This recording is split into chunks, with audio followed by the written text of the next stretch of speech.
야당에서 특검이 뭉갰다라고 비판했습니다. 들어보시죠.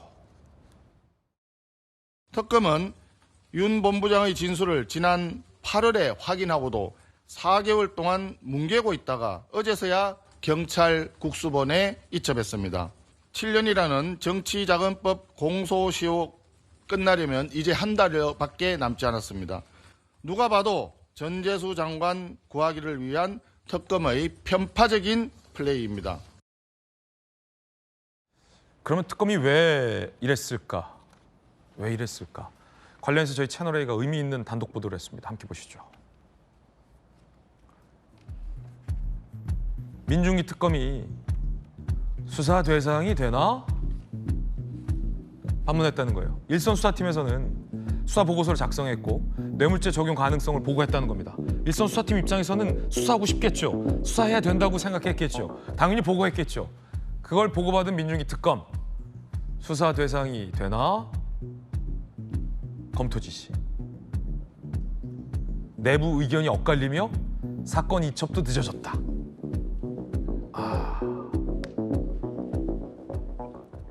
홍 대표님, 그 우리말에 아다르고 어다르다 이런 말 있잖아요. 정확하게 어떤 뉘앙스인지 모르겠어요. 그러니까 야 이거 봐, 수사 대상이 되나? 빨리빨리 보고해. 수사 대상이 되는 거 아니야? 이거랑 수사 대상이 되나? 이거는 천지 차이잖아요. 밑에서 받아들이기에. 예. 그러니까 저 시점에서 민중기 특검이 모르겠습니다. 저게 이제 정확한 워딩이 어떤 워딩인지 모르겠지만 두 가지 중에 입장을 정확히 했었어야 돼요. 수사 대상인지 여부를 확인하고 만약에 수사 대상이면 하고 아니라면 빠른 시일 내에 신속하게 다른 수사기관에 이첩해야 된다라고 지침을 내려줬어야 돼요. FM이군요. 예, 그게 정확해요. 그러니까 저는 아까도 얘기했지만 수사 대상이 아니라는 특검의 입장에는 어느 정도 인정을 해줘요. 저는 그렇게 보여요. 그 부분은. 그렇다면 오해가 생기지 않게 그렇죠. 빠른 시일 내에 이첩을 했었어야 돼요. 최소한 8월에 그 수사 그 진술이 나왔다면 늦어도 9월 중으로는 한 달 정도 검토해서 이 내용이 그 진술이 나왔고 관련된 증거나 뭐가 있다면 그 내용에 대해서는 그럼 어디로 이첩할 거냐? 아까 제가 말씀드린 대로 공수처냐, 그 국수본이냐 네. 이렇게 두 가지를 정해 중에서 어딘가 하나를 보냈어야 돼요. 노선도 정해줘야 된다. 예, 지금도 또 검찰을 보낼 수도 있고 아직까지 검찰이 수사권이 있기 때문에 그러네요. 검찰, 국수본, 공수처 이 셋 중에 어딘가 하나는 정해서 보낸다고 정하는 게 이 가닥을 잡아주는 게 특검의 책임이죠. 그런 측면에서는 굉장히 아쉽다 이렇게 생각을 하고 진작 수사가 됐으면 차라리 뭐 죄가 있으면 죄값을 치르는 거지만 만약에 죄가 없으면은 전재수 장관 같은 경우는 아까 성치훈 대변인 얘기한 것처럼 그렇죠. 내년 지방선거에 훨씬 더 자유롭게 나갈 수 있는데 지금은 뭔가 굴레를 안고 있듯이 있기 때문에 출마 자체도 지금 불투명해진단 말이에요. 특검이 소위 민기적거린 바람에 예, 시점을 놓친 거죠. 어. 만약에 전재수 장관 입장에서 결백하다면 굉장히 억울한 상황이 되는 거죠. 도리어. 그러네요. 예, 그런 측면에서 저는 이 부분이 그 문제라고 보고 아까 몇 분 얘기하셨지만 저는 국수본이 지금 사건을 맡았잖아요. 네.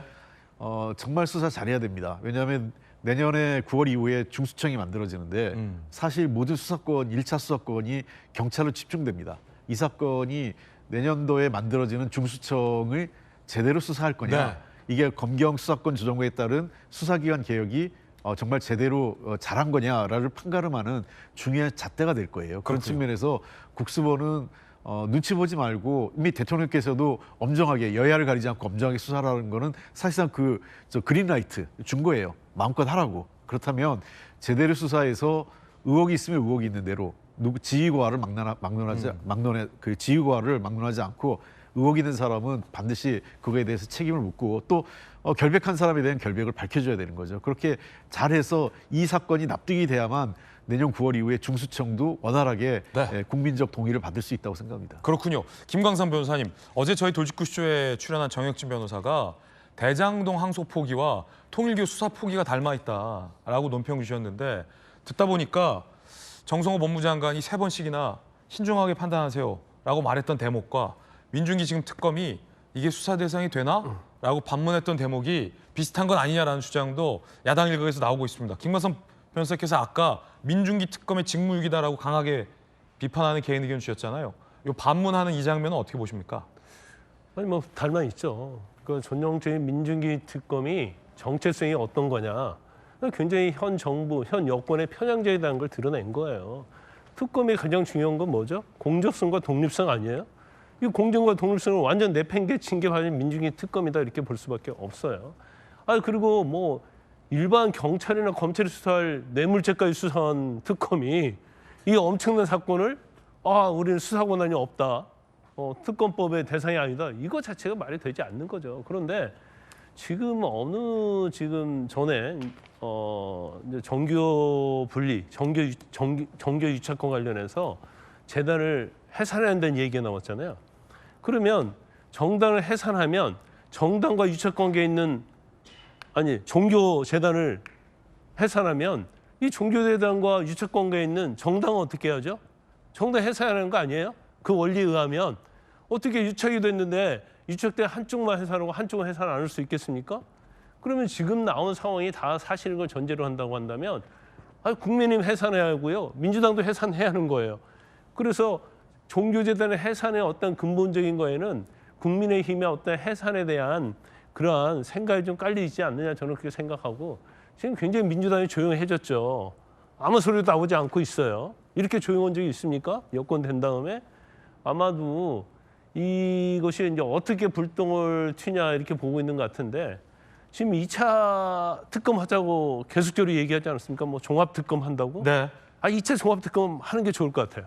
이걸로 그렇죠. 이 부분을 넣어야죠. 어. 내란죄와 관련된 김건희 씨와 관련된 명태균 씨와 관련된 최상면 특검 관련된 2차 특검 하는데 여기에다 이걸 넣자는 거죠. 이걸 민주당이 반대할 명분이 있습니까? 같이 넣어서 2차 종합특검 하자는 거고. 근데 지금 종합특검, 2차 특검에 대해서는 이제 말이 없어져 버렸어요. 국민의힘에 대한 해산 이런 얘기도 요즘은 나오고 있지 않단 말이에요.